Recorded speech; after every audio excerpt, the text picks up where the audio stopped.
ഇന്നത്തെ ക്ലാസ്സിൽ നമ്മൾ IPC കുറിച്ചാണ് ഡിസ്കസ് ചെയ്യുന്നത്. ഞാൻ BNS എന്ന് ഇട്ടിട്ടുണ്ടെങ്കിലും BNS-ഉമായിട്ടൊരു കമ്പാരിസൺ ഇതിൽ നടത്തുന്നില്ല. അത് നമ്മൾ വേറൊരു വീഡിയോയിൽ ചെയ്യുന്നതായിരിക്കും. ഇപ്പൊ ഇത് IPC എന്ന് വന്നിട്ടുള്ള പ്രീവിയസ് ഇയർ ക്വസ്റ്റ്യൻസും അതെങ്ങനെ സോൾവ് ചെയ്യണമെന്നുള്ളതുമാണ്. IPC എന്ന് സാധാരണഗതിയിൽ കുറച്ചുകൂടെ എളുപ്പമായിട്ടുള്ളൊരു ക്വസ്റ്റ്യൻസ് നമ്മൾ കാണാറുണ്ട്. അതായത് ഏത് 18 ആണെങ്കിൽ പോലും പൊതുവെ ബാക്കിയുള്ള സബ്ജക്ട്സ് ഒക്കെ കുറച്ച് ടഫായിട്ട് വന്നപ്പോഴും IPC കുറച്ച് ഈസി ആയിട്ടാണ് ഫീൽ ചെയ്തത്. കുറച്ചൊന്ന് നോക്കേണ്ടി വന്നു എങ്കിൽ പോലും നമുക്കത് കുറച്ച് എന്താണ് ഈസി ആയിട്ടാണ് വന്നത്. അതുകൊണ്ട് തന്നെ ഇതും ഈസി ആയിട്ട് വരാനാണ് സാധ്യത. രണ്ട് ബെയറാക്റ്റും കൊണ്ടുപോകുന്നത് നല്ലതായിരിക്കും എന്ന് തന്നെയാണ് എൻ്റെ അഭിപ്രായം. പിന്നെ സെക്ഷൻസ് മാത്രം കമ്പയർ ചെയ്യാനാണെന്നുണ്ടെങ്കിൽ നമുക്ക് എന്തുണ്ട്, ഈ പറഞ്ഞ എന്താ ഒരു കമ്പാരിറ്റീവ് ടേബിൾ എന്തായാലും നമ്മുടെ ഇതിന്റെ മുന്നിൽ ഉണ്ടായിരിക്കുമല്ലോ, ഈ പുതിയ ആക്ടിന്റെ മുന്നിലായിട്ടുണ്ട്. സോ അതൊരു ഇഷ്യൂ ആയിട്ട് വരില്ല. എങ്കിലും രണ്ട് ബെയറാക്ട് കൊണ്ടുപോകുന്നതാണ് നല്ലത്. ഓക്കെ, അപ്പൊ ഞാൻ പഴയ IPC-യിലെ ക്വസ്റ്റ്യൻസ് ആണ്, വളരെയധികം ഡിഫറൻസ് വരാത്ത കുറെ കൺസെപ്റ്റുകളാണ് ഞാൻ ഇതിനകത്ത് ഡിസ്കസ് ചെയ്തിട്ടുള്ളത്. നമ്മൾ ഒരു വീഡിയോ ഇതിന്റെ കമ്പാരിസൺ മാത്രം, അതായത് IPC, CRPC, ഇന്ത്യൻ എവിഡൻസ് ആക്ടിൽ ഇമ്പോർട്ടൻ്റ് ആയിട്ട് വന്നിട്ടുള്ള ചേഞ്ചസ് മാത്രം, മൊത്തം നമുക്ക് ഓരോ സെക്ഷൻ വൈസ് കമ്പയർ ചെയ്ത് പഠിക്കാൻ പറ്റില്ല, അതിനുള്ളൊരു സമയവും സാവകാശവും നമുക്കില്ല. പക്ഷെ ഒന്ന് ജനറൽ ആയിട്ട് ഏതൊക്കെ പുതിയതായിട്ട് വന്നിട്ടുണ്ട് എന്നുള്ളതൊക്കെ നമ്മൾ ഡിസ്കസ് ചെയ്യുന്നതായിരിക്കും. അപ്പൊ നമുക്ക് ഫസ്റ്റ് ക്വസ്റ്റ്യനിലോട്ട് പോവാം. In which of the following situation IPC 1860 may not apply? അതായത് ഇന്ത്യൻ പീനൽ കോഡ് അപ്ലൈ ചെയ്യാത്ത സാഹചര്യങ്ങളിൽ ഏതൊക്കെയാണ്? An offence committed by Indians outside India, Indians ഇന്ത്യക്ക് പുറത്ത് ഒരു ഒഫൻസ് കമ്മിറ്റ് ചെയ്ത് കഴിഞ്ഞ് കഴിഞ്ഞാൽ അതിന് ശിക്ഷ ലഭിക്കുമോ, അല്ലെങ്കിൽ IPC അത് അവിടെ ആപ്ലിക്കേഷൻ ഉണ്ടോ? And offence committed by any person on a ship registered in India, ഇന്ത്യയിൽ രജിസ്റ്റർ ചെയ്യപ്പെട്ടിട്ടുള്ള ഏതെങ്കിലും ഒരു കപ്പലിൽ വെച്ചിട്ടാണ് ഇത്തരത്തിലുള്ളൊരു ഒഫൻസ് കമ്മിറ്റ് ചെയ്യുന്നത്. ഇത്തരത്തിലുള്ളതല്ല, IPC-യിൽ പറഞ്ഞിരിക്കുന്ന ഒഫൻസ് കമ്മിറ്റ് ചെയ്യുന്നതെങ്കിൽ any person committing offence targeting computer resources located in any country. ഇതിന്റെ ഉത്തരം ഏതാണ് എന്നുള്ളതാണ് ചോദ്യം. ഇതിന്റെ ആൻസർ വരുന്നത് any person committing offence targeting computer resources located in any country എന്നുള്ളതാണ്. ഓക്കെ, അപ്പൊ അത് പെട്ടെന്ന് നിങ്ങൾക്ക് ബെയറാക്ട് എടുത്ത് നോക്കുമ്പോൾ ഇത് എവിടെയാണെന്ന് മനസ്സിലാവണം. അതായത് ഇവിടെ ചോദിച്ചിരിക്കുന്നത് എന്താണ്? IPC-യുടെ ആപ്ലിക്കേഷനെ കുറിച്ചാണ്. IPC എവിടെയൊക്കെയാണ് അപ്ലൈ ചെയ്യുന്നത്? IPC-യുടെ ആപ്ലിക്കേഷനെ കുറിച്ച് പറയുന്നത്, അതിനിപ്പോ ഭാരതീയ ന്യായ സംഹിതയാണെന്നുണ്ടെങ്കിൽ പോലും അതിന്റെ ആപ്ലിക്കേഷനെ കുറിച്ച് പറയുന്ന ഏരിയ എന്ന് പറയുന്നത് ഫസ്റ്റ് സെക്ഷനിലാണ് എന്നുള്ളതാണ്. Short title, commencement and application എന്ന ഏരിയ. ഞാനിപ്പോ ഭാരതീയ ന്യായ സംഹിതയാണ് റെഫർ ചെയ്യാൻ വെച്ചിരിക്കുന്നത്. അപ്പൊ ഇതിൽ ആദ്യം നമ്മുടെ ആക്ടിന്റെ പേര് പറയുന്നുണ്ട്, എന്നാണ് വന്നതെന്ന് പറയുന്നുണ്ട്, മാത്രമല്ല ഇന്നത്തെ പണിഷ്മെന്റ് ലഭിക്കുന്ന കാര്യങ്ങളൊക്കെ പറയുന്നുണ്ട്. എന്നിട്ട് ആ ക്ലോസ് 5 കണ്ടോ, സെക്ഷൻ 1 ക്ലോസ് 5-ല് the provision of the Sanhita shall also apply to any offence committed by any citizen of India in any place without and beyond India, any person on any ship or aircraft registered in India wherever it may be, any person in any planes without and beyond India committing offense targeting a computer resources located in India. ഇത് പെട്ടെന്ന് വായിക്കുമ്പോൾ ഇത് നമ്മുടെ option നോക്കൂ, നമ്മുടെ ഓപ്ഷനിലുള്ള എല്ലാ കാര്യങ്ങളും ഉണ്ടല്ലോ. പക്ഷെ ശ്രദ്ധിച്ച് വായിക്കുമ്പോഴാണ് നിങ്ങൾക്ക് മനസ്സിലാവുന്നത് any person committing offence targeting computer resources located in any country എന്നാണ് നമ്മുടെ ഓപ്ഷനിൽ കിടക്കുന്നത്. എനി കൺട്രി എന്നുള്ളതാണ് നമ്മുടെ ഓപ്ഷനിൽ കിടക്കുന്നത്. പക്ഷേ നമ്മുടെ ബെയറാക്റ്റിൽ അല്ലെങ്കിൽ നമ്മുടെ പ്രൊവിഷനിൽ പറഞ്ഞിരിക്കുന്നത് any person in any place without and beyond India committing offence targeting A computer resource located in India. ഇന്ത്യയിൽ ലൊക്കേറ്റ് ചെയ്തിട്ടുള്ള കമ്പ്യൂട്ടർ റിസോഴ്സിനെ ടാർഗറ്റ് ചെയ്തായിരിക്കണം ഒഫൻസ് കമ്മിറ്റ് ചെയ്യേണ്ടത്. അപ്പം നമുക്ക് ബെയറാക്റ്റിൽ നിന്നും ഉത്തരം കിട്ടും, പക്ഷെ നന്നായി മനസ്സിലാക്കി നമ്മുടെ ഓപ്ഷൻസുമായിട്ട് കമ്പയർ. അപ്പം നിങ്ങൾക്ക് വൺസ് ഒരു ക്വസ്റ്റ്യനിൽ നിന്നും ക്വസ്റ്റ്യൻ കാണുമ്പോൾ തന്നെ മനസ്സിലാവുകയാണ് ഓക്കെ ഇതിന്റെ ഉത്തരം ബെയറാക്റ്റിലുണ്ട് എന്ന് നിങ്ങൾക്ക് ഒരു ബോധ്യം വന്നു കഴിഞ്ഞു കഴിഞ്ഞാൽ ആ നിമിഷം തന്നെ നിങ്ങൾ ചെയ്യേണ്ട കാര്യം എന്ന് വെച്ച് കഴിഞ്ഞാൽ വീണ്ടും വീണ്ടും നിങ്ങൾ ആ എടുക്കുന്ന സെക്ഷൻസിൽ ഇത് നമ്മുടെ ഉത്തരവുമായിട്ട് ബന്ധപ്പെട്ട് പോകുന്നുണ്ടോ, അല്ലെങ്കിൽ അയ്യോ കിട്ടിയില്ല എന്ന് പറഞ്ഞ് വിടരുത്. ഉറപ്പായിട്ടും വീണ്ടും വീണ്ടും വായിച്ച് നോക്കിയിട്ട് വേണം ഉത്തരം ഉറപ്പിക്കാനായിട്ട്. ബെയറാക്റ്റിൽ നിന്ന് ഉത്തരം കിട്ടുമെന്ന് കണ്ടു കഴിഞ്ഞാൽ അത് വിട്ട് കളയരുത്. ഓക്കെ, അതാണ് എനിക്ക് ആദ്യം പറയാനുള്ള ഒരു കാര്യം. അതെങ്ങനെയും കണ്ടുപിടിക്കുക എന്നുള്ളതാണ്. ബാക്കിയുള്ളതൊന്നും നമുക്ക് ഒരു ഉറപ്പില്ലാത്തൊരു ഏരിയ അല്ലേ. ബെയറാക്റ്റിൽ നിന്ന് ഉത്തരം കിട്ടുമെന്നുണ്ടെങ്കിൽ നമ്മൾ മാക്സിമം ശരിയാക്കുക എന്നുള്ളതാണ്. ഇനി ഞാൻ വേറൊരു കാര്യം കൂടെ പറയാം. നിങ്ങൾക്ക് അറിയാം, നിങ്ങളിപ്പം ബെയറാക്ട് ഒക്കെ എല്ലാവരും വാങ്ങിച്ചു വെച്ചിട്ടുണ്ടാവും. അപ്പൊ ഇത്രയും ബെയറാക്ട് ഒക്കെ അടുക്കിയിരിക്കുന്നു. അപ്പൊ ഒരു ക്വസ്റ്റ്യൻ എടുക്കുന്നു, ഒരു ക്വസ്റ്റ്യൻ എടുത്തിട്ട് പിന്നെ നിങ്ങൾ എന്താ ഇപ്പൊ ആദ്യത്തെ ക്വസ്റ്റ്യൻ കഴിഞ്ഞ പ്രാവശ്യത്തെ എയ്ബൊക്കെ നോക്കുകയാണെങ്കിൽ എല്ലാം ഇങ്ങനെ അടുപ്പിച്ച് കിടപ്പുണ്ട്. അതായത് എല്ലാം ഇപ്പം IPC എന്നാണെങ്കിൽ IPC എന്നില്ല, ഇപ്പൊ 17ലെ എയ്ബ് നമ്മൾ നോക്കുകയാണെന്നുണ്ടെങ്കിൽ എന്താ അതും കുറച്ചുകൂടെ അടുപ്പിച്ചാണ് എല്ലാം കിടക്കുന്നത്. കോൺസ്റ്റിറ്റ്യൂഷനിൽ നിന്നാണെങ്കിൽ ആദ്യത്തെ ഒരു 5 ചോദ്യം കോൺസ്റ്റിറ്റ്യൂഷനിൽ നിന്ന്, അങ്ങനെ തന്നെ ഓർഡറിലാണ് കിടക്കുന്നത്.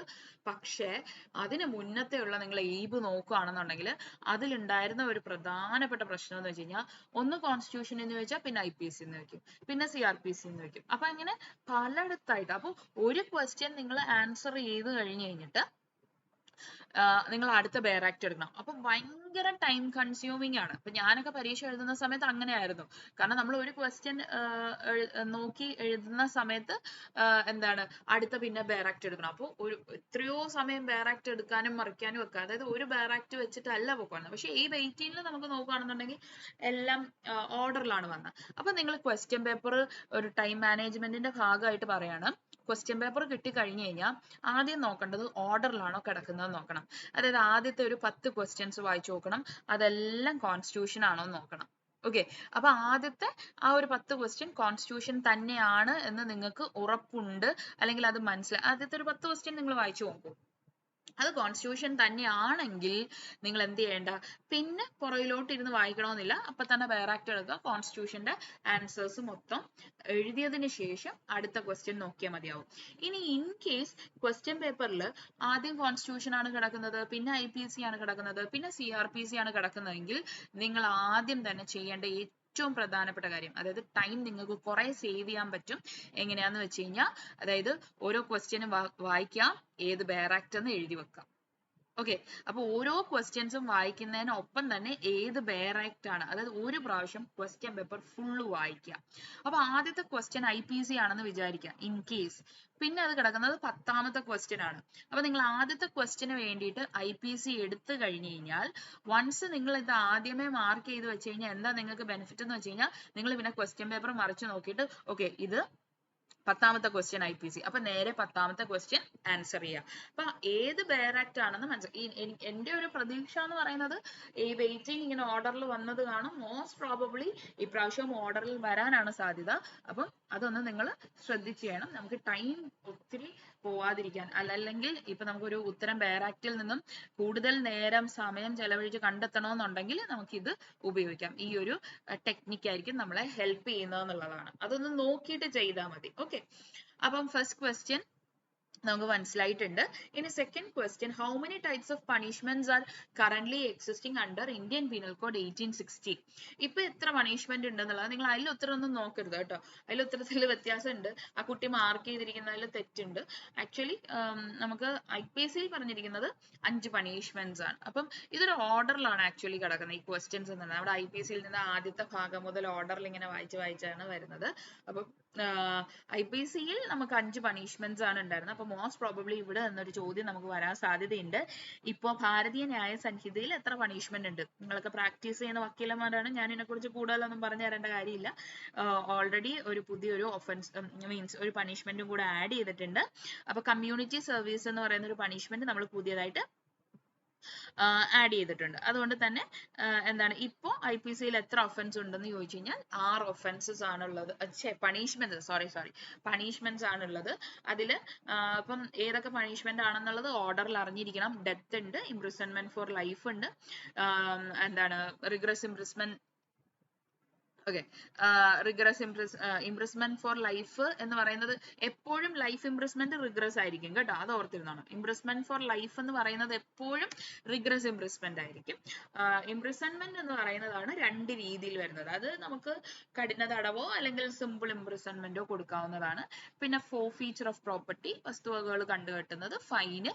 ഇപ്പോൾ ഉള്ളത് കമ്മ്യൂണിറ്റി സർവീസ് എന്ന് പറഞ്ഞിട്ടുള്ള പുതിയൊരു ഒഫൻസ്. അപ്പം പണിഷ്മെന്റ് എന്ന് പറയുന്ന ഒരു ഏരിയ നോക്കുക. അപ്പൊ ഇത് ബെയറാക്റ്റിന്റെ ഒരു ഓർഡറിൽ തന്നെയാണ് കിടക്കുന്നത്. ആദ്യം എക്സ്ട്രാ ടെറിട്ടോറിയൽ ജൂറിസ്ഡിക്ഷനെ കുറിച്ച് ചോദിച്ചു, പിന്നെ അടുത്ത ഏരിയ ആയിട്ടുള്ള പണിഷ്മെന്റ്സിൽ നിന്ന് ചോദിക്കുന്നു എന്നുള്ളതാണ്. ഇനി അടുത്ത നമുക്ക് നോക്കാം, അടുത്തൊരു ക്വസ്റ്റ്യൻ നമുക്ക് നോക്കാം. അതൊരു ഇലുസ്ട്രേഷൻ പാറ്റേൺ ആണ്, നമ്മൾ ഇതിനു മുമ്പ് പല ഡിസ്കസ് ചെയ്തിട്ടുണ്ട്. A and Z agree to fence each other for amusement. നിങ്ങൾക്ക് അറിയാലോ ഫെൻസിങ് എന്ന് പറഞ്ഞിട്ടൊരു കളിയുണ്ട്. അപ്പം അങ്ങോട്ടും ഇങ്ങോട്ടും ഒരു ആയുധം വെച്ചിട്ട് ഇങ്ങനെ ഒരു ഇത്, അപ്പൊ അവരൊരു അമ്യൂസ്മെന്റിന് വേണ്ടിയിട്ടാണ്, രണ്ടുപേർക്കും കൺസെന്റോട് കൂടിയാണ്. ഇവിടെ രണ്ടുപേരും കൺസെന്റ് ഉണ്ട്. In course of such fencing while playing fairly. അപ്പൊ അതിനകത്ത് എസെൻഷ്യൽസ് നോക്കും, അങ്ങനെ ഫെൻസ് ചെയ്യുന്ന സമയത്ത് ഫെയർ ആയിട്ടാണ് പ്ലേ ചെയ്യുന്നത്, അതായത് കള്ളക്കളിയൊന്നും ഇല്ല. പക്ഷെ അങ്ങനെ കളിക്കുന്ന സമയത്ത് A hurts Z severely, A ഇസഡിനെ മാരകമായിട്ട് മുറിവേൽപ്പിച്ചു എന്നുള്ളതാണ്. ഇവിടെ എ ഒഫൻസ് വല്ലതും കമ്മിറ്റ് ചെയ്തിട്ടുണ്ടോ എന്നുള്ളതാണ്. ഇവിടെ എന്താണെന്ന് വെച്ച് കഴിഞ്ഞാൽ ഒഫൻസ് ഇല്ല. കാരണം എന്താണെന്ന് വെച്ച് കഴിഞ്ഞാൽ രണ്ടുപേരും ഒരു അമ്യൂസ്മെന്റിന്റെ പുറത്താണ്, അതായത് ദർ ഇസ് ഫ്രീ കൺസെന്റ്, അല്ലെങ്കിൽ കൺസെന്റ് ഉണ്ട് രണ്ടുപേരും തമ്മിൽ. മാത്രമല്ല അവിടെ ഒരു ഫൗൾ പ്ലേ ഒന്നും ഇല്ല, ഫെയർലി പ്ലേ ചെയ്തതാണ്. അതുകൊണ്ട് തന്നെ ഇവിടെ ഒഫൻസ് വരുന്നില്ല എന്നുള്ളതാണ്. ഇവിടെ ഒഫൻസ് ഇല്ല എന്നുള്ളത് തന്നെയാണ് ഇതിന്റെ ഉത്തരം എന്ന് പറയുന്നത്. ഓക്കെ, അപ്പം അതൊരു ലോജിക് ഒക്കെ വെച്ചിട്ടാണ്. കാരണം എന്താ വെച്ച് കഴിഞ്ഞാൽ നമ്മൾ കൺസെന്റ് ഉണ്ടെന്നുണ്ടെങ്കിൽ, ലോജിക്ക് മാത്രമല്ല, നമ്മുടെ ജനറൽ എക്സെപ്ഷൻസ് എന്ന് പറയുന്ന ഏരിയയിലെ കൺസെന്റ് എന്ന് പറയുന്ന ഏരിയയിലുള്ളതാണ് ഈ ഒരു ഇത്. അപ്പം അടുത്ത നമ്മൾ പഠിക്കേണ്ട ഒരു ഇമ്പോർട്ടന്റ് ഏരിയ ആണ് ജനറൽ എക്സെപ്ഷൻസ് എന്ന് പറയുന്നത്. ഓക്കെ, ഇനി അടുത്തത് പ്രൈവറ്റ് ഡിഫെൻസും, അതും ജനറൽ എക്സെപ്ഷൻ ആണ്. ഇതിൽ in which of the following situation, question number 14 ആണ് ഇതിനകത്ത്. In which of the following situation right of private defence cannot extend to causing death. അതായത് അപ്പൊ നമ്മൾ എന്താ ചെയ്യേണ്ടത്, നേരെ ബെയർ ആക്ട് എടുക്കണം. ഇവിടെ ചോദ്യം ഇതാണ്, പ്രൈവറ്റ് ഡിഫെൻസ് മരണത്തിലേക്ക് നയിക്കാൻ പാടില്ലാത്ത സാഹചര്യം ഏതാണ്. അപ്പൊ നിങ്ങൾക്ക് അറിയണം എന്താണ്, ഇന്ത്യൻ പീനൽ കോഡിൽ എപ്പോഴാണ് നമ്മൾ സ്വയരക്ഷയ്ക്ക് വേണ്ടിയിട്ടുള്ള ആ ഒരു പ്രതിരോധം എടുക്കുന്ന സമയത്ത് ഒരാളുടെ മരണത്തിലേക്ക് നമുക്ക് കൊണ്ടെത്തിക്കാൻ പറ്റുന്നത്, അത് ഏതൊക്കെ സാഹചര്യങ്ങളിലാണെന്ന് അറിയണം. അത് അത്യാവശ്യം നന്നായിട്ട് നമ്മുടെ ബെയർ ആക്ട് വെച്ച് പഠിക്കുന്ന കുട്ടികളാണെന്നുണ്ടെന്നുണ്ടെങ്കിൽ ഓരോ സാഹചര്യങ്ങളും നമുക്കറിയാം. അതെല്ലാം കുറച്ച് ഒരു ബുദ്ധി പ്രയോഗിച്ചാലും ഇതിന് ഉത്തരം എഴുതാൻ പറ്റും. എന്താണ് അസോൾട്ട് എന്ന് പറയുന്നത് നമുക്കൊരു മരണഭയം ഉണ്ടാക്കുന്നതാണ്, അപ്രഹെൻഷൻ ഓഫ് മർഡർ ആണ്, അല്ലെങ്കിൽ നമ്മൾ റേപ്പ് ചെയ്യാൻ വരികയാണ്, അല്ലെങ്കിൽ സിമ്പിൾ ഹേർട്ട് ആണ്, ചെറിയ മുറിവ് ഉണ്ടാക്കാൻ വരികയാണ്, അതല്ലെങ്കിൽ എന്താണ് ഈ അൺനാച്ചുറൽ ലെസ്റ്റ് ഗ്രാറ്റിഫൈ ചെയ്യാൻ. അൺനാച്ചുറൽ ലെസ്റ്റ് ഗ്രാറ്റിഫൈ ചെയ്യുക എന്നുള്ളത് അതുപോലെ മലയാളത്തിലാക്കുകയാണെന്നുണ്ടെങ്കിൽ ഈ പ്രകൃതി വിരുദ്ധമായിട്ടുള്ള പ്രവൃത്തികളിൽ ആ ഒരു ആവശ്യത്തിന് വേണ്ടിയിട്ട് ആണ് നമ്മളെ അസോൾട്ട് ചെയ്യുന്നതെങ്കിൽ, അപ്പൊ ഇതിൽ ചുമ്മാ ഒന്ന് ബുദ്ധി ഉപയോഗിച്ചാൽ നമുക്ക് ഉത്തരം എഴുതാൻ പറ്റും. ഡയറക്റ്റ് ഒന്നും നോക്കണ്ട. ഇതിൽ ഏറ്റവും ചെറിയൊരു കാര്യം എന്ന് പറയുന്നത് സിമ്പിൾ ഹേർട്ട് ആണ്, അല്ലെ. നമ്മളെ ഒന്ന് ചെറുതായിട്ടൊന്ന് തല്ലാൻ വന്നു, ഹെർട്ട് തന്നെയാണ് എങ്കിലും ചെറുതായിട്ടൊന്ന് തല്ലാൻ വന്നു എന്നുള്ളത് കൊണ്ട് നമുക്കെതിരെ വരുന്ന ആളെ സ്വയരക്ഷയ്ക്ക് എന്ത് ചെയ്യാൻ പാടില്ല, കൊല്ലാൻ പാടില്ല. പക്ഷെ മർഡർ, റേപ്പ്, അപ്പൊ ഇതിനി നിങ്ങൾക്ക് ഒന്നുകൂടെ ഉറപ്പിക്കണമെന്നുണ്ടെങ്കിൽ ബെയർ പോകണം. ബെയർ പോകുന്ന സമയത്ത് നമ്മൾ പ്രൈവറ്റ് ഡിഫെൻസിന്റെ ഏരിയ കാണും. പ്രൈവറ്റ് ഡിഫെൻസിന്റെ ഏരിയയിൽ തന്നെ things done in private defence, അതിൽ തന്നെ private defence of body and of property, അതിനകത്ത് കൃത്യമായി പറയുന്നുണ്ട് നമുക്ക് ഈ പറയുന്ന പ്രൈവറ്റ് ഡിഫെൻസ് എവിടെയൊക്കെ ഉപയോഗിക്കാം, നമ്മുടെ ശരീരം സംരക്ഷിക്കാൻ, പ്രോപ്പർട്ടി നമ്മുടെ മാത്രമല്ല മറ്റുള്ളവരുടെയും ഉണ്ട് കേട്ടോ. അപ്പൊ അതൊക്കെ ഓർത്തിരുന്നതാണ് ആ എക്സെപ്ഷൻസും ഇതൊക്കെ. ഇനി അൺസൗണ്ട് മൈൻഡ് ഉള്ള പേഴ്സണിനെതിരെ നമുക്ക് പ്രൈവറ്റ് ഡിഫെൻസ് എക്സസൈസ് ചെയ്യാൻ പറ്റും എന്നൊക്കെ ഉള്ളതാണ്. പിന്നെ ഇനി അടുത്തത് സെക്ഷൻ 38 ആണ്. When right of private defence of body extend to causing death. എപ്പോഴാണ് നമുക്ക് നമ്മുടെ പ്രൈവറ്റ് ഡിഫെൻസ്, നമ്മുടെ ശരീരത്തിന് മേലെ വരുന്ന അസോൾട്ട്സിനെ തടയാൻ വേണ്ടിയിട്ട് നമ്മൾ പ്രൈവറ്റ് ഡിഫെൻസ് ഉപയോഗിക്കുന്ന സമയത്ത് നമുക്ക് മരണത്തിലേക്ക് എത്തിച്ചാലും എന്താണ് നമുക്ക് ആ ഡിഫെൻസ് ലഭിക്കും എന്നുള്ളതാണ് ആ ഒരു സെക്ഷനിൽ പറയുന്നത്. അത് എടുത്ത് നോക്കുന്ന സമയത്ത് നിങ്ങൾ നിങ്ങളുടെ ബെയർ ആക്ട് ഉണ്ടെന്നുണ്ടെങ്കിൽ നേരെ പേജ് നമ്പർ 24 പോവുക, അവിടെ നോക്കുക എവിടെയൊക്കെയാണ്. ഇനി ഇതേപോലെ തന്നെ ഇപ്പം ബോഡിയുടെ കാര്യമല്ല പറയുന്നത്, ഇതേപോലെ തന്നെ നമ്മുടെ പ്രോപ്പർട്ടിയിലും ഉണ്ട് കേട്ടോ. പ്രോപ്പർട്ടിയിലും നമുക്ക് ഇതേപോലെ കണ്ട when such rights extend to causing any harm other than death, when right of private defence of property extend to causing death. നമ്മുടെ പ്രോപ്പർട്ടി സംരക്ഷിക്കുന്ന സമയത്ത് നമുക്ക് എപ്പോൾ ഒരാളെ കൊല്ലാനുള്ള സംരക്ഷിക്കുന്ന പ്രൈവറ്റ് ഡിഫെൻസ് എക്സസൈസ് ചെയ്യാൻ പറ്റും എന്നുള്ള രീതിയിൽ അതിനകത്ത് പറയുന്നത്. അപ്പോൾ ആ പ്രൈവറ്റ് ഡിഫെൻസിന്റെ ഏരിയ വളരെ ഇമ്പോർട്ടന്റ് ആണ് എന്നുള്ളതാണ്. ഇനി അടുത്തത് അടുത്ത ക്വസ്റ്റ്യൻ നമുക്ക് നോക്കാം. അപ്പൊ ഇതിൽ ഉത്തരം സി ആണ്, ഓപ്ഷൻ സി ആണ്. For which of the following section of Indian penal code 1860 the word benefit does not include pecuniary benefit? Benefit എന്നുള്ള വാക്കിൽ പെക്യുനറി ബെനിഫിറ്റ് വരാത്തത് ഏതാണെന്ന് നോക്കണം. അപ്പൊ ഇതിനകത്ത് സെക്ഷൻസ് കൃത്യമായിട്ട് എടുത്തിട്ടുണ്ട്. അപ്പൊ സെക്ഷൻ 89 നിങ്ങൾ എടുത്ത് നോക്കുമ്പോൾ നമ്മൾ വേറെ ആക്ട് എടുക്കണമെന്ന് പറയുന്നു. വേറെ ആക്ട് എടുത്ത് സെക്ഷൻ 89 എടുക്കാം. 89 എടുത്ത് വായിക്കുമ്പോൾ acts done in good faith for the benefits of A person under 12 years or of unsound mind എന്ന. അപ്പൊ ആ ബെനിഫിറ്റ് എന്ന് അവിടെ ഉപയോഗിച്ചിരിക്കുന്ന വാക്കിന് പെക്യുനറി ബെനിഫിറ്റ് എന്ന അർത്ഥം വരാത്തത് എന്നുള്ളതാണ്. നമ്മൾ 89 വായിക്കുമ്പോൾ തന്നെ എന്താണ് മനസ്സിലാവുന്നത്? അതായത് acts done in good faith for the benefit of a person under 12 years or unsound person. അതായത് അൺസൗണ്ട് മൈൻഡ് ഉള്ള ആൾക്കോ അല്ലെങ്കിൽ 12 വയസ്സിന് താഴെയുള്ള ആൾക്കുള്ള ബെനിഫിറ്റ്, അവിടെ ബെനിഫിറ്റ് കൊണ്ട് ഉദ്ദേശിക്കുന്നത് പെക്യുനറി ബെനിഫിറ്റ്സ് അല്ല, പെക്യുനറി ബെനിഫിറ്റ്സ് അല്ല, മറിച്ച് ക്ഷേമം എന്ന അർത്ഥമാണ്. ബെനിഫിറ്റ് ബെനിഫിറ്റ് ചെയ്യാന്ന് പറഞ്ഞാൽ അവരുടെ ക്ഷേമം ഉറപ്പാക്കുക. അതായത് that benefit implies wellbeing rather than the monetary advantage. അവിടെ ബെനിഫിറ്റ് കൊണ്ട് ഉദ്ദേശിക്കുന്നത് ഈ പറയുന്നത്. അപ്പം ചില വാക്കുകൾ നമ്മൾ ഏത് അർത്ഥത്തിലാണ് ഉപയോഗിക്കുന്നത് എന്നുള്ള രീതിയിൽ ചോദിക്കാം. ഇതിൽ ജസ്റ്റ് ഒന്നുമില്ല, 89 ബെനിഫിറ്റ് എന്താണ് പെക്യുനറി ബെനിഫിറ്റ് അല്ല എന്നുള്ള ഒരു ജസ്റ്റ് ഒരു ബോധം ഉണ്ടായിരിക്കുക എന്നുള്ളത് മാത്രമാണ് ആ ക്വസ്റ്റ്യൻ കൊണ്ട് ഉദ്ദേശിച്ചിരിക്കുന്നത്. ഇനി അടുത്തത് X intentionally pulls up woman's veil without her consent intending to annoy her. Okay, as per the Indian Penal Code 1860, which of the following offense he has committed? അപ്പോൾ ഒരു സ്ത്രീയുടെ മൂടുപടം മനഃപൂർവ്വം അവരുടെ സമ്മതമില്ലാതെ വലിച്ച് എടുത്ത് മാറ്റാണ്, അതുകൊണ്ട് അവർ ഭയപ്പെടുകയാണ്. അപ്പൊ ഇവിടെ എന്താണ് ഉപയോഗിച്ചിരിക്കുന്നത് എന്നുള്ളതാണ്, എന്താണ് ചെയ്തിരിക്കുന്നത് എന്നുള്ളതാണ്. നമ്മൾ ഈ ടോർട്ട് പഠിക്കുന്ന സമയത്ത് അസോൾട്ടും ബാറ്ററിയും പഠിക്കുന്നുണ്ട് അല്ലെ. അതില് ബാറ്ററി എന്ന് പറയുന്നതിനെ നമ്മൾ IPCയിൽ യൂസ് ചെയ്യുന്നതാണ് ക്രിമിനൽ ഫോഴ്സ് എന്നുള്ളത്. അതായത് ഈ അസോൾട്ടും ബാറ്ററിയും തമ്മിൽ പെട്ടെന്ന് അറിയാൻ വേണ്ടിയിട്ട് നമ്മൾ പഠിക്കുന്ന ഒരു സാധനം, അതായത് ടോർട്ടിൽ അസോൾട്ടും ബാറ്ററി എന്ന് പറഞ്ഞു കഴിഞ്ഞാൽ അസോൾട്ടിൽ ഒരു A ഉണ്ട്, അപ്രിഹെൻഷൻ ഓഫ് ഡേഞ്ചർ ആണ് എന്ത് അസോൾട്ട് എന്ന് പറയുന്നത്. അതിന്റെ ഡിഫറൻസ് വളരെ സിമ്പിൾ ആയിട്ട് ഞാൻ പറഞ്ഞുതരാം. അതായത് അസോൾട്ട് എന്ന് പറഞ്ഞു കഴിഞ്ഞാൽ ഞാൻ എന്റെ മുന്നിൽ നിങ്ങൾ ആരെങ്കിലും ഒരാളെ കാണുന്നു, ഉടനെ നമ്മൾ തമാശക്കെന്ന് വേണ്ട, തമാശക്കെന്നല്ല, വളരെ സീരിയസ് ആയിട്ട് തന്നെ എനിക്ക് കണ്ട ഉടനെ എന്തെങ്കിലും ദേഷ്യം വരുമ്പം കാരണക്കുറ്റി നോക്കി ഒന്ന് അടിക്കാൻ വന്നു. അപ്പൊ സ്വാഭാവികമായിട്ട് നിങ്ങളൊന്ന് പേടിക്കും. എന്ത് നിങ്ങളുടെ മേല് ഒരു ഫിസിക്കൽ ഫോഴ്സ് അപ്ലൈ ചെയ്യപ്പെടുമോ എന്ന് പേടിച്ച് നിങ്ങൾ, അത് അസോൾട്ട് ആണ്. ഓക്കെ, ആ ഒരു ഭയം ഉണ്ടാക്കുന്നതാണ് assault. Apprehension of infliction of criminal force or physical force, അതാണ് എന്ത് അസോൾട്ട് എന്ന് പറയുന്നത്. ഇനി actual infliction of that forces criminal force. ഞാന് കരണത്തടിക്കാൻ വേണ്ടി ആദ്യം ഓങ്ങി, അത് അസോൾട്ട്, നിങ്ങൾ ഭയന്നു. ആ ഓങ്ങി കഴിഞ്ഞ് അടുത്ത ഓങ്ങലിന് ഞാൻ നിങ്ങളുടെ കർണത്തടിച്ചു, എന്റെ കൈ വന്ന് നിങ്ങളുടെ കർണത്ത് പതിഞ്ഞു, that is battery or criminal force. അപ്പൊ ഇവിടെ ഈ സ്ത്രീയുടെ മൂടുപടം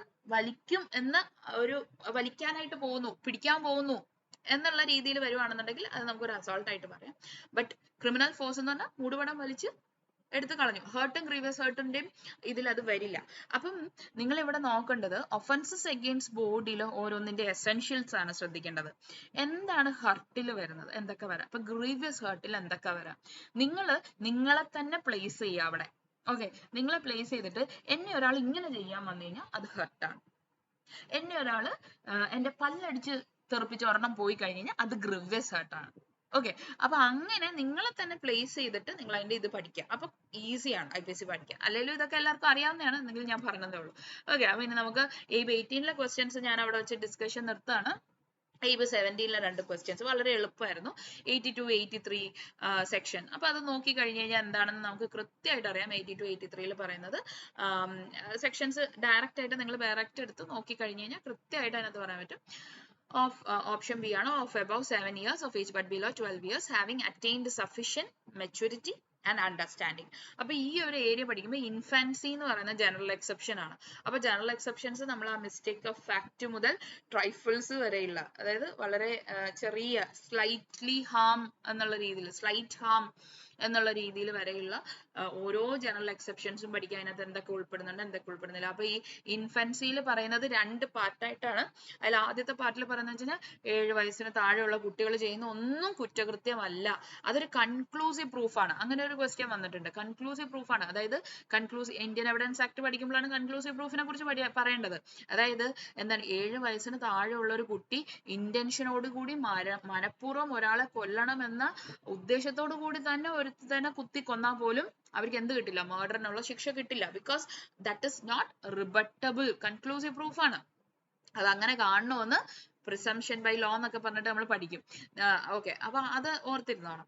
അത് കൺക്ലൂസീവ് പ്രൂഫാണ്. അത് ഇനി വേറൊരു, അതാണ് നമ്മൾ ഈ സാധാരണ ആൾക്കാരൊക്കെ ഈ കൊച്ചുകുട്ടികൾ കുറ്റം ചെയ്താൽ ഡായി കോലു മുട്ടായി, അവരെന്ത് കുറ്റം ചെയ്താലും അവർക്ക് മിഠായി കൊടുത്ത് വിടണോ എന്നുള്ളൊരു ആറ്റിറ്റ്യൂഡാണ്. അത് തന്നെയാണ് ഇതിനകത്തും വന്നിരിക്കുന്നത്. ഇനി ഒരു 7-നും 12 വയസ്സിന് ഇടയ്ക്ക് കുറ്റകൃത്യം ചെയ്യുകയാണെന്നുണ്ടെങ്കിൽ അവൻ ചെയ്ത കുറ്റകൃത്യത്തെ കുറിച്ച് അവനൊരു സഫിഷ്യന്റ് മെച്ചോറിറ്റി അറ്റൈൻ ചെയ്തിട്ടുണ്ടോ എന്നുള്ളത് നമ്മൾ നോക്കുന്ന ഒരു ഏർപ്പാടാണ് ഇത്. അങ്ങനെ മെച്ചോറിറ്റി ഉണ്ടോ എന്ന് നോക്കിയതിന് ശേഷമാണ് അവന് ലയബിലിറ്റി കൊടുക്കുന്നത്. അപ്പൊ അങ്ങനെ ഒരു കുട്ടിക്ക് മെച്ചോറിറ്റി ഉണ്ടോ, അല്ലെങ്കിൽ സാക്ഷിമൊഴി പറയാൻ, അതായത് ചെറിയ കുട്ടികൾ സാക്ഷിമൊഴി പറയാൻ വരുമ്പോൾ അവർക്ക് ആ സാക്ഷിമൊഴി പറയാനുള്ള കേപ്പബിലിറ്റി ഉണ്ടോ എന്നൊക്കെ നടത്തുന്ന ഒരു ടെസ്റ്റ് ഉണ്ട്. ആ ടെസ്റ്റിനെ നമ്മൾ വോയിഡ് ഡയറ്റ് ടെസ്റ്റ് എന്നൊക്കെ പറയും.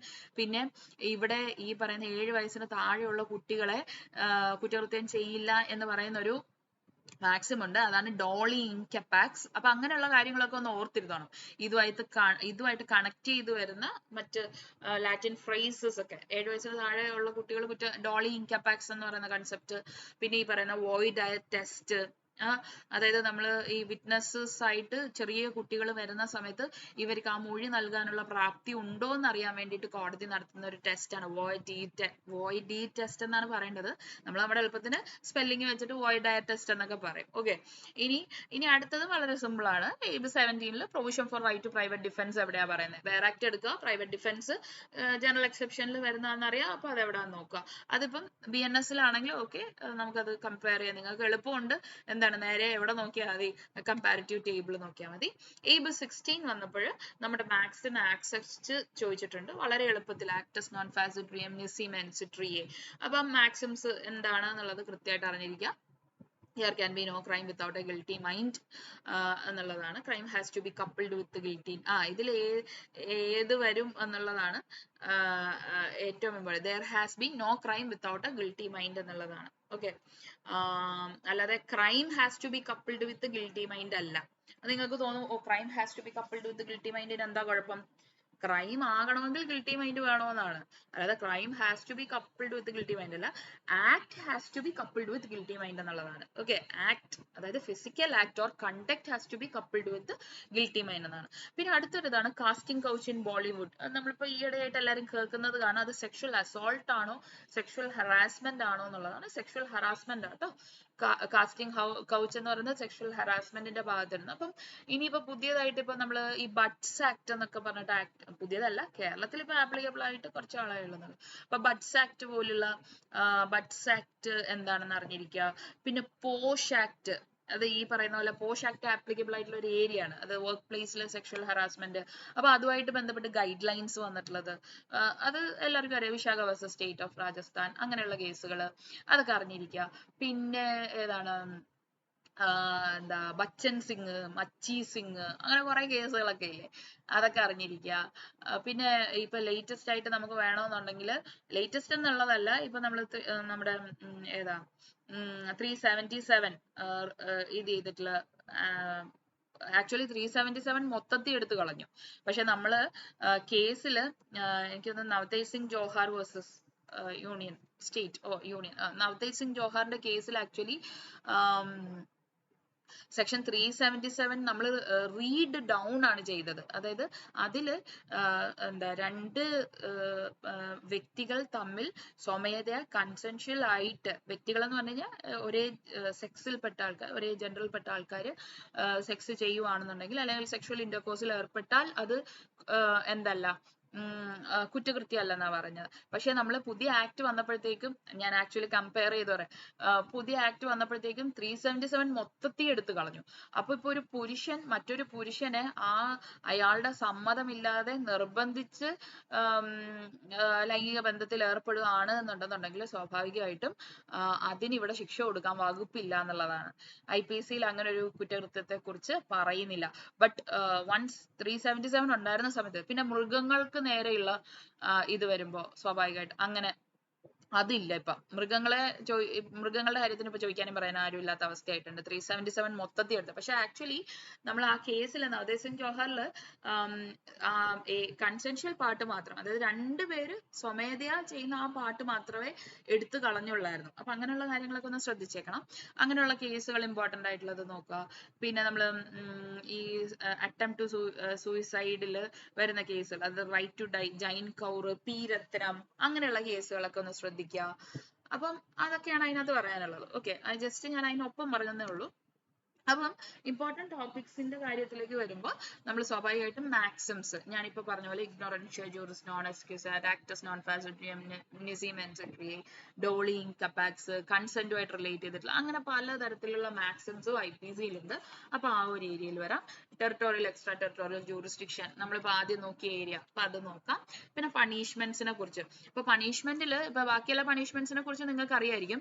ഇതിൽ കൺഫ്യൂസിംഗ് ആയിട്ട് വരാൻ സാധ്യതയുള്ളത് ഒന്ന് ഈ ട്രാൻസ്പോർട്ടേഷൻ ഫോർ ലൈഫ് എന്ന് പറയുന്ന ഒരു പണിഷ്മെന്റ് ഉണ്ടായിരുന്നു. അതെടുത്ത് മാറ്റിയിട്ട് നമ്മൾ എന്ത് കൊണ്ടുവന്നിട്ടുള്ളത്, ഇംപ്രിസൺമെന്റ് ഫോർ ലൈഫ് വന്നിട്ടുള്ളത്. പിന്നെ കൺഫ്യൂസിംഗ് ആയിട്ട് പണിഷ്മെന്റ്സിന് ചോദിക്കാൻ സാധ്യതയുള്ള ഒരു ഏരിയ സോളിറ്ററി കൺഫൈൻമെന്റ് ആണ്.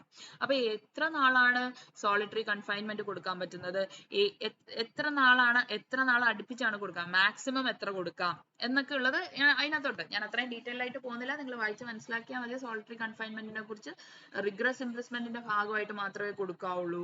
പിന്നെ അതിൽ തന്നെ ഓരോ ഇത്ര ദിവസം അടുപ്പിച്ച് കൊടുക്കാൻ പാടില്ല, അങ്ങനെയൊക്കെ ഉണ്ട്. അതൊക്കെ ഒന്ന് എടുത്ത് നോക്കിയേക്കണം കേട്ടോ. ഞാൻ അത് എക്സ്പ്ലെയിൻ ചെയ്യാൻ നിൽക്കുന്നില്ല. പിന്നെ ജനറൽ എക്സെപ്ഷൻസ് എല്ലാം, മിസ്റ്റേക്ക് ഓഫ് ഫാക്ട് മുതൽ അവസാനത്തെ ട്രൈഫിൾസ് വരെയുള്ള എല്ലാം നോക്കുക.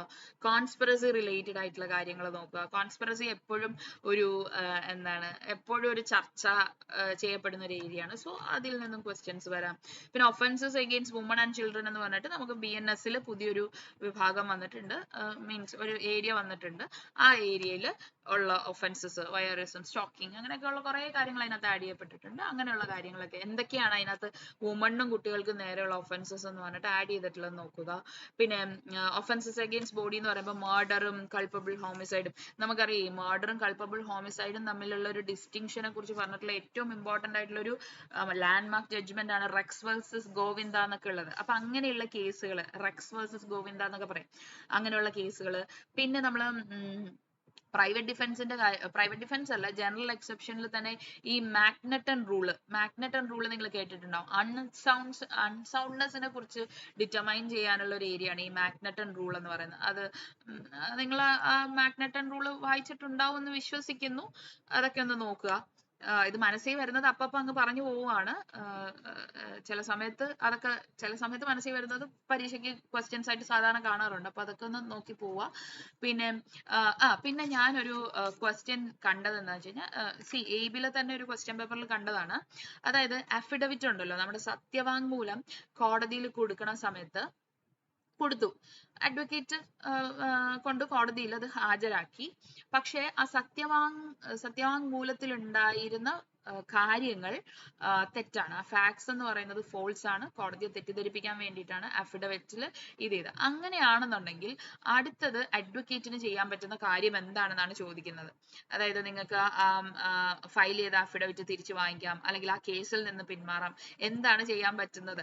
അത് ആക്ച്വലി നമ്മളൊരു IPC-യുടെയും എവിഡൻസിന്റെ ഒക്കെ ഒരു കമ്പൈൻഡ് ആയിട്ടുള്ള ചില ക്വസ്റ്റ്യൻസ് IPC-യും എവിഡൻസും കമ്പൈൻ ചെയ്ത് ചോദിക്കാം, CRPC-യും IPC-യും കമ്പൈൻ ചെയ്ത് ചോദിക്കാം. അപ്പൊ ഇതൊരു IPC-യും എവിഡൻസും ഒക്കെ കൂടെ കമ്പൈൻ ചെയ്ത കേസാണ്. അപ്പൊ ഇതിൽ എന്താണ് ചെയ്യാൻ പറ്റുന്നതെന്ന് വെച്ച് കഴിഞ്ഞാൽ, അഫിഡവിറ്റിൽ ഇങ്ങനെ കള്ളത്തരം ക്ലൈന്റ് പറഞ്ഞ് നമ്മളെ കൊണ്ട് ഫയൽ ചെയ്യിപ്പിച്ചാൽ അഡ്വക്കേറ്റിനുള്ള അടുത്തൊരു റെമഡി എന്ന് പറയുന്നത് എന്താണ്, പെർജുറി, അതായത് ഈ ഗിവിംഗ് ഫാൾസ് എവിഡൻസ് അല്ലേ. അപ്പൊ പെർജുറിക്ക് ഈ ക്ലൈന്റിനെതിരെ കേസ് എടുക്കാനായിട്ട് ഇനിഷ്യേറ്റ് ചെയ്യാനായിട്ടുള്ള പ്രൊസീഡിങ്സ് അഡ്വക്കേറ്റിന് ചെയ്യാൻ പറ്റും. നമ്മൾ അഡ്വക്കേറ്റ്സ് അങ്ങനെ ചെയ്യാറില്ല എങ്കിൽ പോലും അങ്ങനെ ചെയ്യിക്കാന്നാണ്. അതാണ് കറക്റ്റ് ഓപ്ഷൻ ആയിട്ട് വന്നിട്ടുള്ളത്. പിന്നെ വേറൊരു ക്വസ്റ്റ്യനില് ഇൻ ക്യാമറ ട്രയൽ നടത്തുന്നത് ഏത് കേസിലാണ് എന്നുള്ളത്. അപ്പം അതില് ഇന്ന സെക്ഷൻ 376 അങ്ങനെ കുറെ സെക്ഷൻസ് ആണ് കൊടുത്തിരുന്നത്. അപ്പൊ IPCയും ഈ പറയുന്ന പോലെ പ്രൊസീജിയറും CRPCയിലാണ് പറയുന്നത് ഈ പറഞ്ഞ ഇൻ ക്യാമറ ട്രയൽ എവിടെയാണ് നടത്തേണ്ടത്. അപ്പൊ നമ്മള് CRPC 327 ഓപ്പൺ കോർട്ടിലാണ് ട്രയൽ നടത്തേണ്ടത്. പക്ഷെ അതിന്റെ ഒരു എക്സെപ്ഷൻ ആയിട്ട് ഇൻ ക്യാമറ ട്രയൽ നടത്താൻ പറ്റുന്നത് പറയുന്നുണ്ട്. അത് റേറ്റ് കേസുകളാണ്. അപ്പൊ അത് 376 ആണെന്നുള്ളത്. അപ്പം അങ്ങനെ രണ്ട് ആക്ടുകൾ കമ്പൈൻ ചെയ്തും ചോദിക്കാൻ സാധ്യതയുണ്ട് കേട്ടോ. അപ്പം അതൊക്കെ നിങ്ങളുടെയൊക്കെ ഒരു ലക്ക് പോലെയൊക്കെ ഇരിക്കും എന്നുള്ളതാണ്. Luck favours those who works hard or smart. Luck എന്ന് പറയുന്ന ഒരു സാധനം എന്ന് വെച്ച് കഴിഞ്ഞാൽ ഇപ്പം നമുക്ക് എല്ലാവർക്കും ഒരു പരിമിതി ഉണ്ടല്ലോ. അപ്പൊ നമ്മള് കൂടുതൽ പഠിച്ചിട്ട് പോവുക, അല്ലെങ്കിൽ നമ്മൾ നന്നായി കൂടുതൽ പഠിച്ചു പോയി, കൂടുതൽ സമയം പഠിച്ചു, അപ്പൊ നമ്മൾ ഹാർഡ് വർക്ക് ചെയ്തിട്ടുണ്ട്. പക്ഷെ നമുക്ക് ചിലപ്പോൾ പരീക്ഷയ്ക്ക് എന്താ നമ്മൾ പഠിച്ച ഏരിയയിൽ വന്നോന്നിരിക്കില്ല. അതിന്റെ ഒരു കാര്യം എന്താന്ന് വെച്ച് കഴിഞ്ഞാൽ നിങ്ങൾ ആ പഠിച്ച കാര്യത്തെ നിങ്ങൾ ആത്മാർത്ഥമായി പഠിച്ചില്ല എന്നുള്ളതാണ്. എന്ത് കാര്യം ചെയ്യുമ്പോഴും ആത്മാർത്ഥമായി ചെയ്യാം. ഒരു ഏരിയ പഠിക്കുകയാണെന്നുണ്ടെങ്കിൽ ആ ഏരിയ നിങ്ങൾ വളരെ ആത്മാർത്ഥമായി പഠിച്ചു നോക്കിക്കോ, ഞാൻ നിങ്ങൾക്ക് ഉറപ്പ് തരാം ആ ഏരിയന്ന് ക്വസ്റ്റ്യൻ വരും. അതിനെയാണ് മനുഷ്യർ എന്തെന്ന് പറയുന്നത്, ലക്ക് എന്ന് പറയുന്നത്. അതായത് നിങ്ങൾ എന്ത് കാര്യത്തെയാണോ ആത്മാർത്ഥമായി സമീപിക്കുന്നത് ആ ഒരു കാര്യം നിങ്ങളുടെ ആ ഒരു പ്രതിസന്ധി ഘട്ടത്തിൽ തുണയ്ക്കും എന്നുള്ളതാണ്. ഓക്കെ, അപ്പൊ അതുകൊണ്ട് നിങ്ങൾ ഇനി പ്രിപ്പയർ ചെയ്യുന്നത്, നിങ്ങൾക്ക് ടൈം ഇല്ല ഇതില്ല എന്നുള്ളതൊന്നും അല്ല വിഷയം. നിങ്ങൾ ആ പ്രിപ്പയർ ചെയ്യുന്ന സമയത്ത് വളരെ ആത്മാർത്ഥമായി പ്രിപ്പയർ ചെയ്യൂ. ഉറപ്പാണ് നിങ്ങൾക്ക് നല്ല രീതിയിൽ സ്കോർ ചെയ്യാൻ പറ്റും. എല്ലാ കാര്യവും അങ്ങനെ തന്നെ ഇത് ചെയ്യുക എന്നുള്ളതാണ്. ഓക്കെ, പിന്നെ കേസ് ലോസ് ഞാൻ നേരത്തെ പറഞ്ഞ പോലെ ഇമ്പോർട്ടൻ്റ് ആയിട്ടുള്ള കേസ് ലോസ് ഒക്കെ നോക്കുക. അതിൽ തന്നെ ഇപ്പം നമ്മൾ മറ്റേ കേസ് ലോസ് ഒക്കെ നോക്കുക. കേസ് ലോസ് ഞാൻ ലാൻഡ്മാർക്ക് ജഡ്ജ്മെന്റ്സ് എന്നൊക്കെ പറഞ്ഞിട്ടുണ്ട്. രണ്ടും ഒന്ന് തന്നെ കേട്ടോ. ഇനി വേറൊരു കാര്യം എടുത്ത് പറയേണ്ടതെന്ന് വെച്ച് കഴിഞ്ഞാൽ ചില ഒഫൻസുകളിൽ ഇത്ര ആളുകൾ വേണമെന്നുണ്ട്. അതിനൊരു എക്സാമ്പിൾ ഞാൻ പറയാം. ഇപ്പം unlawful assembly 2 or more person, അഫ്രേ 2 or more person, riot, അങ്ങനെയുള്ള ആളുകളുടെ എണ്ണം പറയുന്ന ഒഫൻസുകളുണ്ട്. ഡക്കോയിറ്റി, റോബറി, അങ്ങനെയുള്ള. അപ്പൊ അതിനൊക്കെ എത്ര പേര് വേണം എന്നുള്ളതാണ്. അപ്പൊ അങ്ങനത്തെ ക്വസ്റ്റ്യൻ. അപ്പൊ നമ്പർ ഓഫ് പേഴ്സൺസ് സ്പെസിഫൈ ചെയ്യുന്ന ഒഫൻസസ് കൃത്യമായി നോക്കി പഠിക്കാം. അപ്പൊ ഓരോ ഒഫൻസും പഠിക്കുന്ന സമയത്ത് അതിൽ എത്ര പേര് വേണം എന്നുള്ളത് നോക്കുക. അപ്പൊ ഇതൊക്കെ നോക്കിക്കഴിഞ്ഞാൽ ഏകദേശം നമുക്ക് എൻ്റെ ഒരു വിശ്വാസം അനുസരിച്ചിട്ട് 8 ക്വസ്റ്റ്യനും ആൻസർ ചെയ്യാൻ പറ്റും. അത്യാവശ്യം നന്നായിട്ട് പ്രിപ്പയർ ചെയ്തിട്ട് പോവാണ്, അല്ലെങ്കിൽ ഒരു വെറുതെ ഒരു ഐഡിയ ഉണ്ടാക്കിയിട്ട് പോയാലും 8 ക്വസ്റ്റ്യൻസ് എഴുതാൻ പറ്റുന്നേ ഉള്ളൂ. അപ്പൊ ഇന്ന് ഇത്രയും മതി. നമുക്ക് അടുത്ത ക്ലാസ്സിൽ ബാക്കി കവർ ചെയ്യാം. Okay, thank you.